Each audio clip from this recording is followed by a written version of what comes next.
So this is it mga kasudyo, luto na po ang ating lechon pata. Wow. Yan o. Ang ganda na pagkaluto natin mga kasudyo. Hindi pa siya sunog.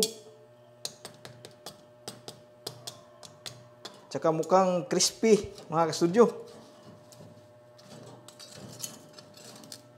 Yan po ang ating output.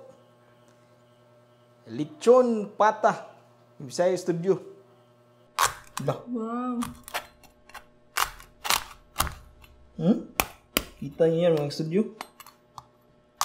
Ganda.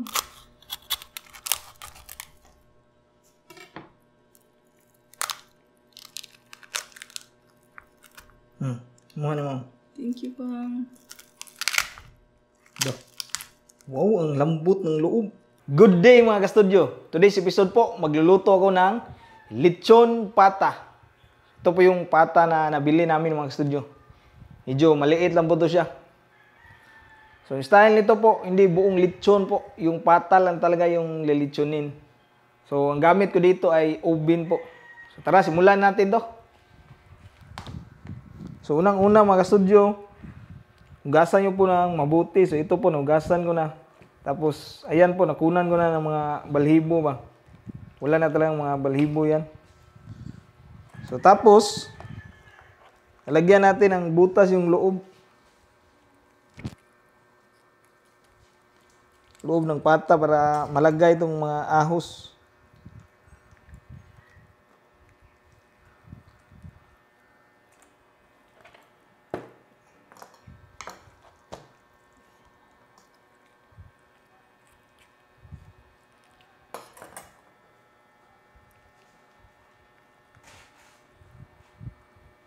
Yan mga studio. Ito din.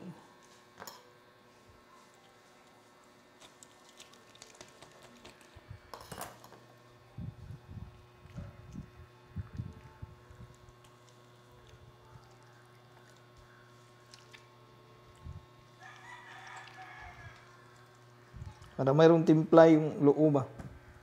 Dito na part kasi manipis na yung laman. Dito na side yung makapal. So yan lang. Lagay natin.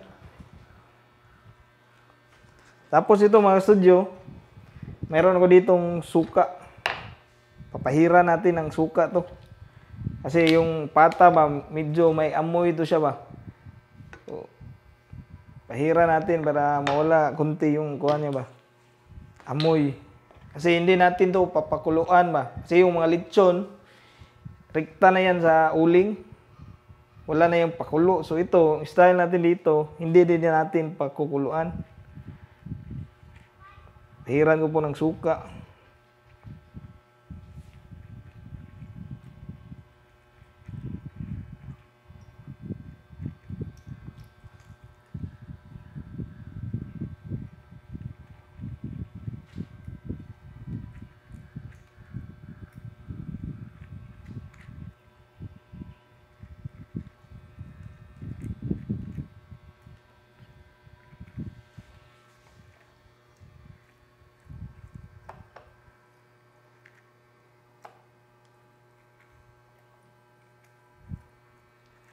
So ayan, after natin matahira ng suka mga studio, lalagyan natin to ng asin. Gamit ko dito na asin, rock salt. Ayan.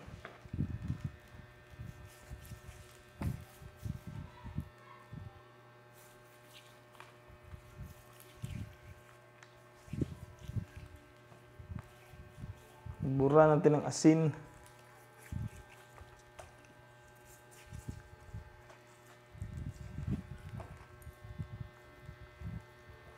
Ayan, okay na yan. After po nito, lagay ko dito sa plato kasi wala akong strainer. So dito lang sa plato, tapos lalagay ko to sa ref po ng mga 30 minutes. Pero pwede nyo din ilagay sa ref to ng overnight para mawala yung moisture ba, maging crispy yung balat. Pero since kami, nagmamadali kami para makain agad tong lechon pata na to, 30 minutes lang, okay na. So tara, ilagay natin to.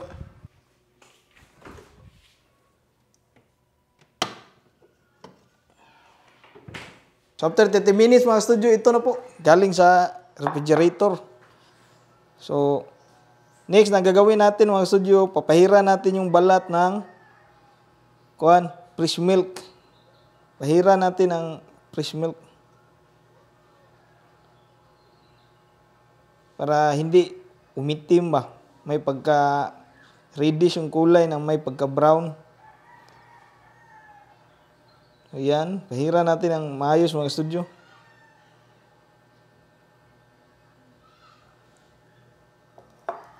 Sa kabila naman.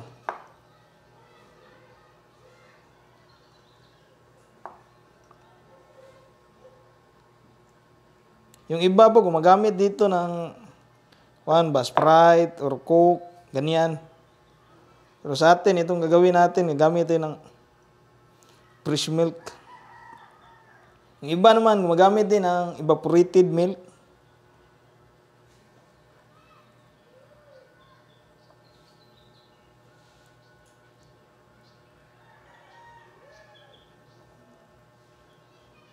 Nakuting ko na ito lahat mga studio.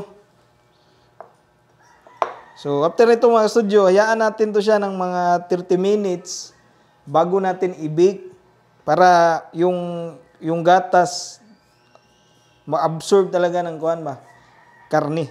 Makalipas ang 15 minutos mga studio, mag-preheat na po tayo ng oven for 15 minutes po para tama po na matapos tong preheat natin, pwede natin ilagay sa loob yung ating pata. Okay na mga studio. Lalagay ko na dito yung pata. Yan, preheat na natin yan.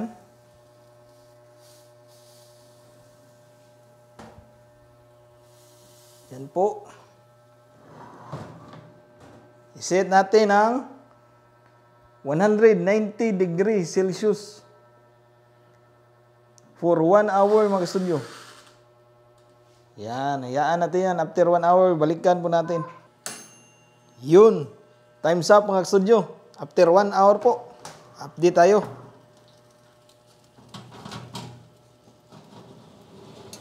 So, yan na po. Medyo nag-dry na po yung skin niya mga studio. Yan o. So, at this stage po, lalagyan ko po ito papahiran ko po ng mantika. So, bago po ito ng mantika.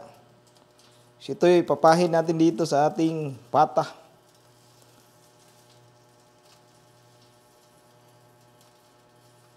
Mukhang ganda ng kulay, hindi siya umitim mga kasudyo.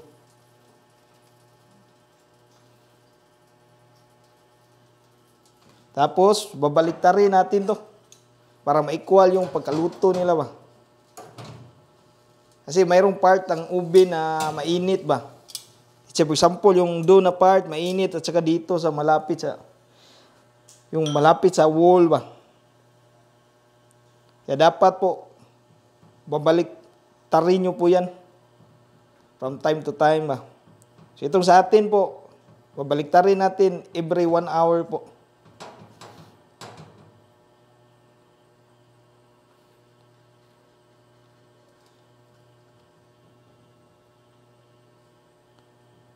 So, ayan mga studio, okay na to. Balik ulit natin.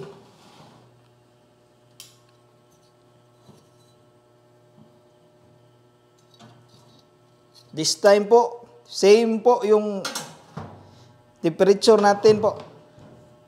190 degree, tapos another 1 hour. So, magdepende po yan sa laki ng ating pata po. Kung maliit lang yung pata mo, mabilis lang po maluto. So, tingnan natin from time to time kasi mahirap magtansya ba. Kasi magkaibang laki yung pata na mabibili natin. So, ito po, pang 2 hours po. 190 degrees Celsius po.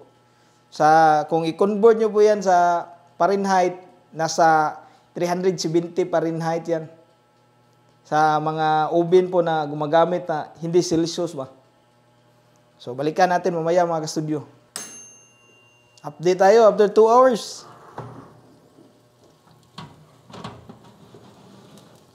So ito na po siya after 2 hours mga ka-studio. Maganda na yung kulay niya. Pero hindi pa siya crispy, kulang pa mga ka-studio. Kulang pa to siya. So ang gagawin natin dito mga ka-studio, papahira natin ulit.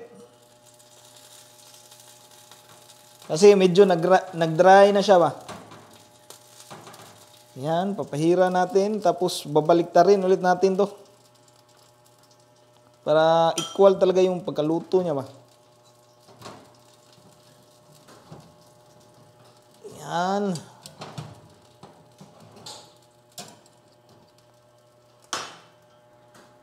Ito na side, papahiran din natin ng oil.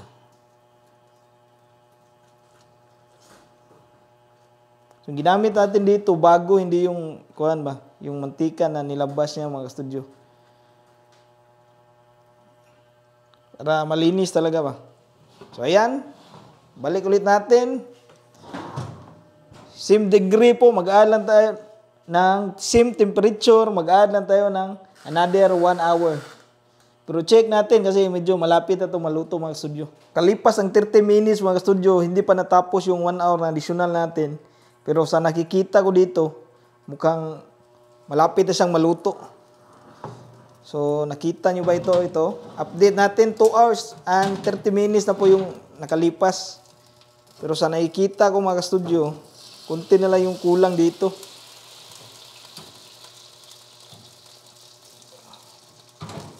Yan. Hindi pa to siya crispy.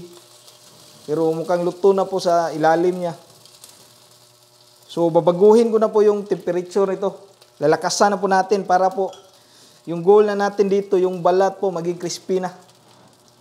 So, pasok natin ulit yan. So, hayaan natin yung timer pero babaguhin ko yung temperature. I-boost ko na po ng 230 degrees Celsius. Ayan po, 230. So, hayaan natin yan. Pero titingnan natin kasi baka ma-over ba. So, check natin from time to time mga studio. So, this is it mga studio. Luto na po ang ating lechon pata. Wow. Ayan o. Ang ganda na pagkaluto natin mga studio. Hindi pa siya sunog. Tsaka mukhang crispy mga studio. Kunin ko po ito. Lagay nyo dyan. So, ayan po. Ang ating output. Lechon pata. Bisaya Studio. Tara, mukbangan na po. Ito na po mga studio. Titikman na po natin ang ating lechon pata. So, mukhang crispy kayo ito mo? Titikman natin yan. Malalaman natin yan ngayon. So, hindi natin ito patatagalin mga studio. Pray muna tayo. Bless us, O Lord, for this day gifts which we are about to receive from thy bounty through Christ our Lord. Amen. Amen. Tara, ito na ni. Wow, no? Barugan lang ako. Sige. Kunin ko to. Usapan na ito, dali. Lang. So, ito na po mga studio.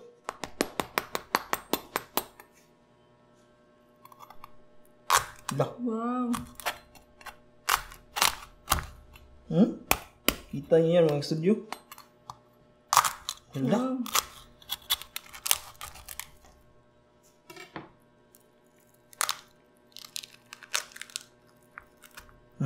Mga naman. Thank you, Pang. Wow, ang lambot ng loob. Kamukhang crispy nga mo. Yan. Oh, excited na akong kumain, Pang. Tara, tilawan din na to. Yes. Sausaw muna natin. Mong sausawan kay sukang pinakurat nga mayroong ahos, bumbay, sili. Yes, excited na ako. Lalaway na po ako mga ka-studio. Tara po, kain po tayo mga studio. Kain tayo.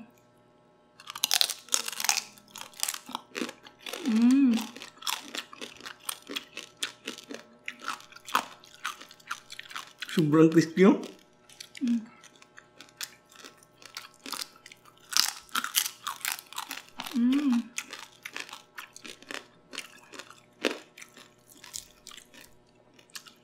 Tikman mo yung laman. Na-achieve mo talaga yung crispiness niya pa. Mahirap palutungin ng pata. Yes po.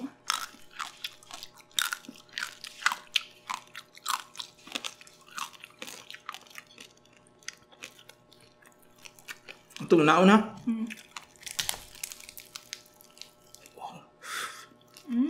Kainit pa mang. Ito, barugan mo. Ito, iwaan mo.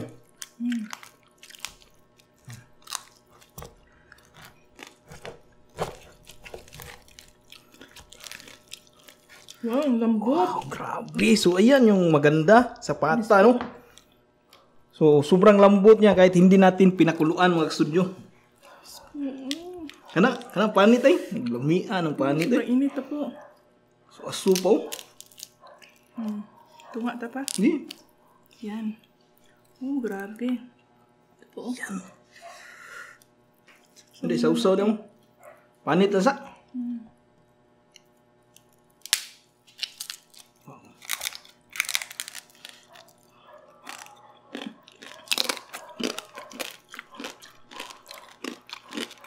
Nakita ko na yung sinuksok mo na ahos. Oh.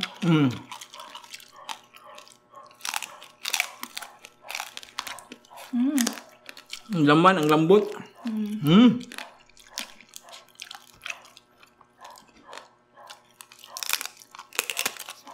Pati yung ahos pa. Lumambot.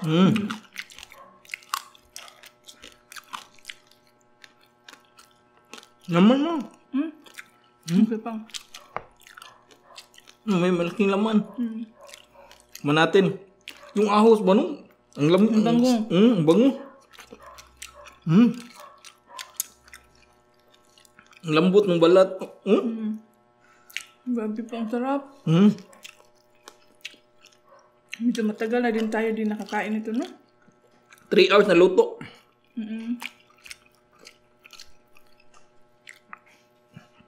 Sulit ang paghihintay ng 3 hours.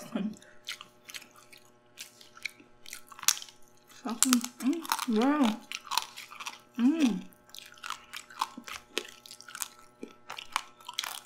Init pa.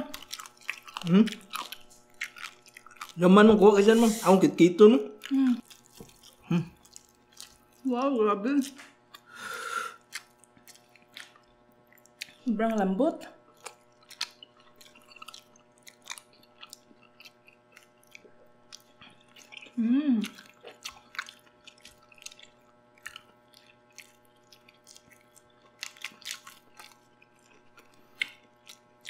Sobrang sarap.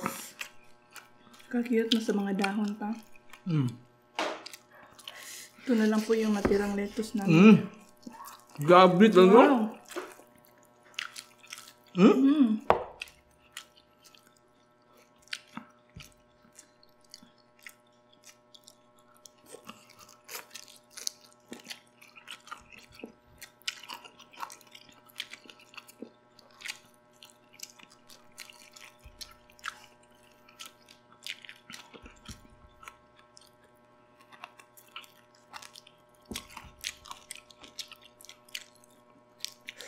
Ang hang na. Tuloy mo sila. Grabe, isa to sa pinakamasarap na pata na natikman ko. Super po. Successful tayo sa pagluto nito, bang.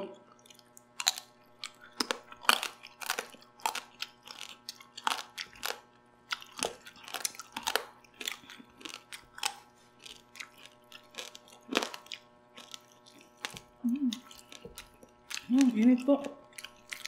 Ang ahos, oh. Tsaka wala po siyang mabahong amoy. Wala talaga. Kaya yung ahos sa ilalim, ang sarap na kainin.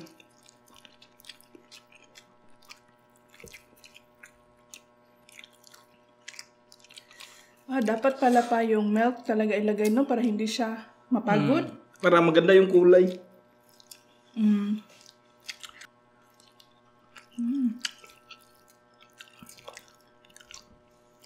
Hurot gina ito, mama. Yes. Kita, no? Kana imong tiil. Kanilang ko unod pa, eh. Yung lami, na yung mga collagen ba? Init pa, oh.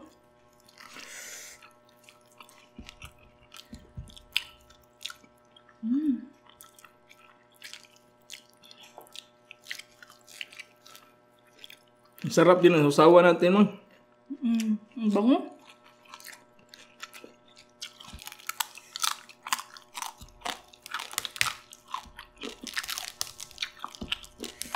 Sabi, oh. Gambut yan, Mang.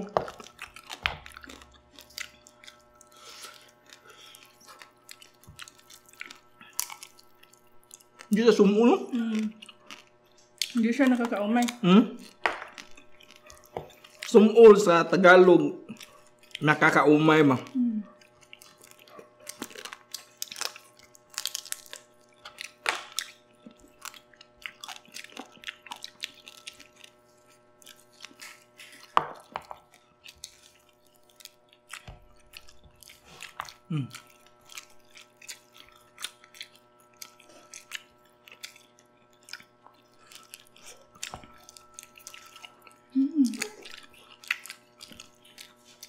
Worth it yung paghintay talaga dito. Yes po, sobrang sarap po talaga. Basta ipalo nyo lang po yun.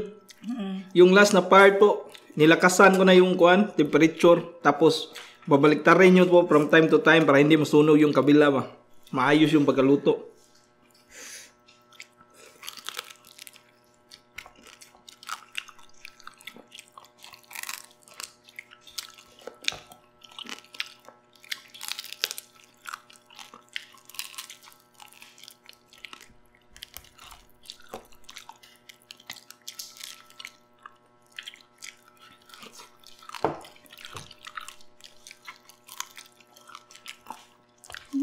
Meron pang dito pa. Isang bukog lamig ikit-kiton mo. Oo, sa'yo na yan to.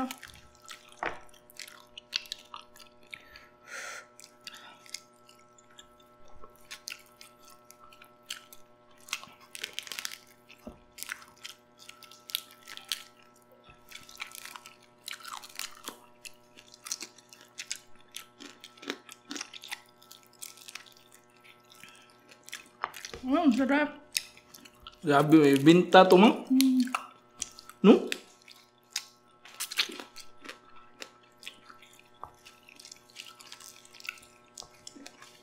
Pwede ito gawin negosyo, Mang.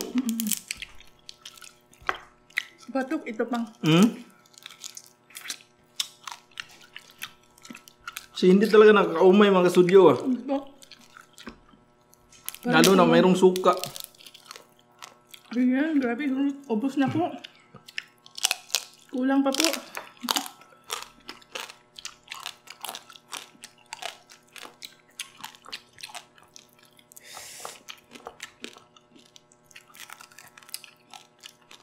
Grabe, ang sarap ng kainan natin ngayon pa. Grabe. Cheers tayo. Cheers Check, tayo. tili ko na ko. Gitilok yun di mo. Cheers.